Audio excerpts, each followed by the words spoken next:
Hello la famille, bonjour, bienvenue dans ma chaîne. Pour ceux qui ne me connaissent pas, moi c'est Wendy et ici on parle d'immigration et d'entrepreneuriat. Alors aujourd'hui, je vais vous proposer une vidéo qui va parler des 10 erreurs à éviter avant et après avoir immigré au Canada. Alors si ça t'intéresse, reste à scotcher jusqu'à la fin et on se retrouve. Tu veux immigrer au Canada? Attention, il y a des erreurs que beaucoup de gens commettent avant même de prendre l'avion et d'autres juste après l'arrivée. Et crois-moi, certains peuvent vraiment te coûter très cher. Dans cette vidéo, je te parle des 10 erreurs les plus courantes pour que tu sois prêt à réussir ton intégration. Alors les amis, pour la partie 1 de la vidéo, je vais parler des erreurs que l'on commet avant même de prendre l'avion, donc avant de partir pour le Canada. Premier point, beaucoup de gens pensent que l'immigration égale à réussite garantie, mais c'est faux. Voilà, ce n'est pas un ticket magique, vous comprenez. Il faut te préparer mentalement de repartir complètement à zéro. Oui, c'est une possibilité de recommencer ta vie complètement à zéro, de repartir aux études, de commencer très bas, de ne voir pas les mêmes opportunités ou les mêmes grades qu'on avait quand on était dans notre pays d'origine. Donc, il faut se préparer. C'est une préparation mentale qu'il faut déjà faire avant même de prendre l'avion. Voilà, pour le premier point. La famille, pour mon deuxième point, je vais parler de l'équivalence des diplômes. Voilà, il y a beaucoup de personnes qui arrivent ici qui ont déjà eu à fréquenter et qui ne prennent pas la peine de faire reconnaître leur diplôme avant d'arriver au Canada. Eh bien, what do you do? Il faut faire reconnaître vos diplômes avant d'arriver au Canada. Il est certes bien vrai que malgré le fait que vous ayez reconnu vos diplômes, vous ayez toujours à aller aux études pour avoir de l'expérience sur le terrain, mais c'est toujours un plus de faire reconnaître ces diplômes et d'avoir une équivalence qui peut être comme reconnue ici sur le territoire canadien. Très important. Alors, pour le troisième point, ça serait le fait de sous-estimer le coût de la vie. D'ailleurs, sachez que la monnaie canadienne est assez élevée comparée à la monnaie africaine. Donc, il est essentiel et impératif de ne pas sous-estimer le coût de la vie parce que, croyez-moi, les logements, le transport, l'assurance, tout coûte cher. Ça coûte cher en dollars. Donc, il est important de tout évaluer pour les premières semaines, les dépenses qui seront nécessaires, utiles et tout planifier ça avant son départ. Ce n'est pas à arriver au Canada qu'on va se dire ah je vais me loger ou j'ai pas l'argent pour tel, j'ai pas l'argent pour tel. Non, il faut planifier et il faut prévoir de l'argent pour ses besoins au moins pour les premières semaines. Alors, pour le quatrième point, je vous dis déjà les amis, le Canada c'est un pays bilingue. Voilà. Au Québec, c'est 90% français et on peut dire 80% français, 20% anglais, mais c'est mixte, croyez-moi, l'anglais passe aussi, bien que ce soit une zone francophone. Donc, il est important pour toi, si tu ne parles pas l'une de ces deux langues, d'apprendre parce que si tu ne parles pas le français ni l'anglais, il se sera difficile de trouver un emploi, d'avoir un employé qui t'accepte déjà, de trouver un emploi ou bien de t'en sortir même socialement ou de faciliter ton intégration dans ce sens-là. Donc, il est impératif et très important de parler soit l'anglais ou le français. Le français si tu es dans la zone francophone, mais si tu es dans une zone anglophone, il faut absolument améliorer ton anglais, sinon ça passe. Le cinquième point, les amis, je vous dis, il ne faut pas uniquement vous fier aux réseaux sociaux, tout ce que vous voyez sur internet. Ce n'est pas toujours ce qui est la vérité. Donc, il est impératif et très important de mieux se préparer. Ceux qui vous vendent la vie facile, c'est facile au Canada, on arrive à facilement s'en sortir, on gagne facilement de l'argent, tout est... Non, c'est plus le cas. Vraiment, il faut se préparer. En 2025, il y a eu une importante masse d'immigration après la Covid. Et croyez-moi, présentement, les emplois, c'est autre chose. Donc, il n'y a plus cette même facilité à trouver du travail comme avant.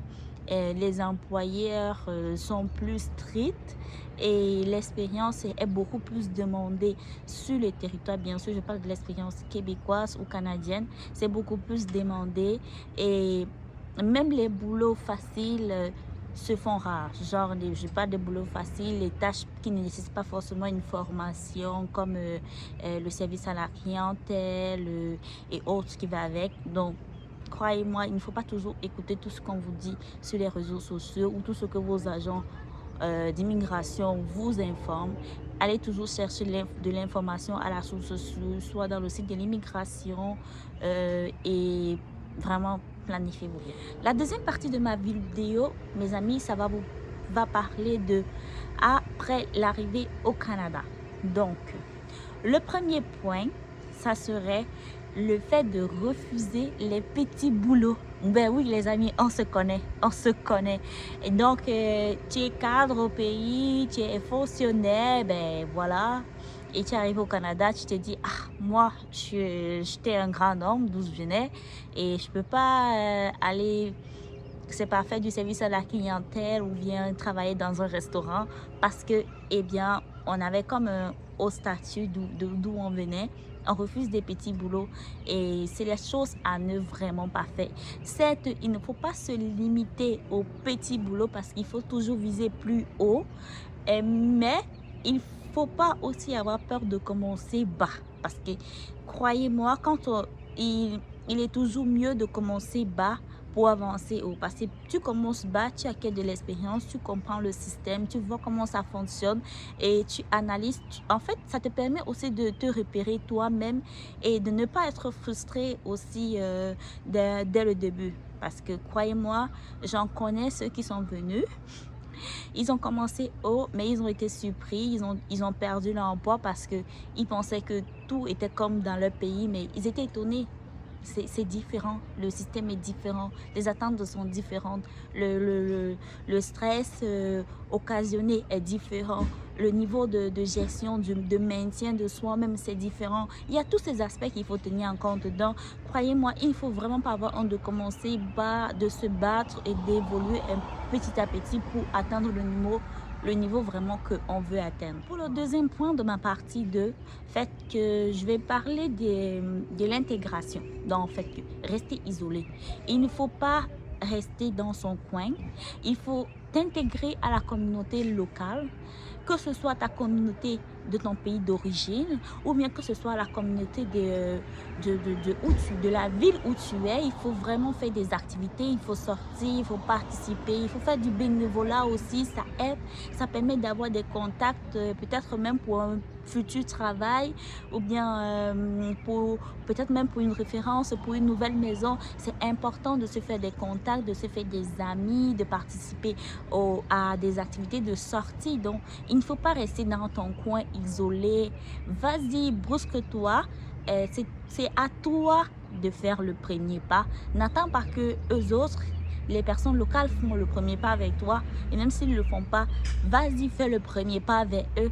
Donc, et crois-moi, tu ne seras pas déçu parce que j'ai jamais vu quelqu'un qui dit bonjour ou bien qui essaye de faire le premier pas puis après il est repoussé ou recalé. Fais du bénévolat, même fais des activités voilà, comme le bénévolat, ça aide aussi à rencontrer de belles personnes, voir vraiment des personnes avec de belles âmes et c'est aussi bien pour ta culture, pour tes contacts aussi. Pour le troisième point de cette partie 2, les amis, je vais parler de votre CV. Voilà. Et il faut savoir que au Canada, ici, il y a vraiment un CV avec un modèle canadien. Il faut, comment on fait ici? Il faut adapter ton CV au modèle canadien. Donc, ne pas faire un CV trop long, genre déjà un CV de plus de 2 pages, 1 page et demie vraiment maximum, mais plus de 2 pages ou 2 pages, c'est trop long. C'est vraiment trop long. il faut restructurer. Un CV académique, ça ne passe pas, ça sera recalé, surtout si tu cherches du travail, ça sera vraiment recalé. Pas de CV académique. Tu peux vraiment, si vous êtes vraiment intéressé, vous pouvez me laisser en description, vous pouvez me laisser des messages et je vous présenterai des modèles de CV canadien, ainsi qui va vous permettre de faire de meilleurs CV, voilà, adaptés au format canadien, vous comprenez? Donc il est vraiment important d'adapter ton CV si tu veux vraiment trouver du travail très vite. Si tu veux travailler vraiment très vite, il faut adapter ton CV au format canadien, c'est hyper important. Pour le quatrième point, fait que je vous dirais que point début, autant pour moi, tout dépendamment de votre difficulté d'intégration. On parle vraiment en termes de salaire ou bien de finances, voilà. Je vous recommanderais de faire soit des petites formations, des formations à courte durée ou des formations à longue durée. Il est très important et très strict que vous ayez de l'expérience sur le territoire parce que, croyez-moi, sur 10 personnes, sur 10 personnes, 8 qui ont de l'expérience canadienne seront embauchés. 8 sur 10 sont embauchés pour les personnes qui ont de l'expérience canadienne.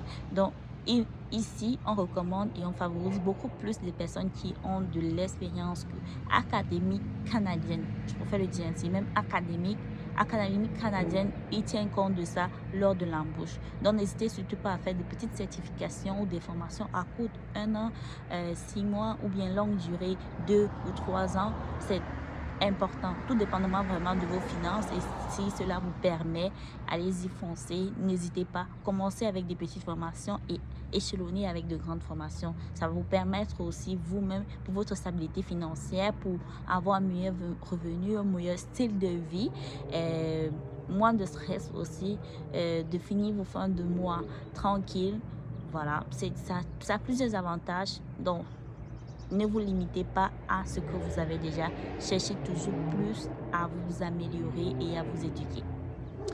Alors, pour mon 10e point, j'ai beaucoup hésité à parler de ça, mais je me suis dit à mettre ça à la dernière place, mais je me suis dit c'est quand même un point important que beaucoup de personnes négligent et qu'il faut prendre soin.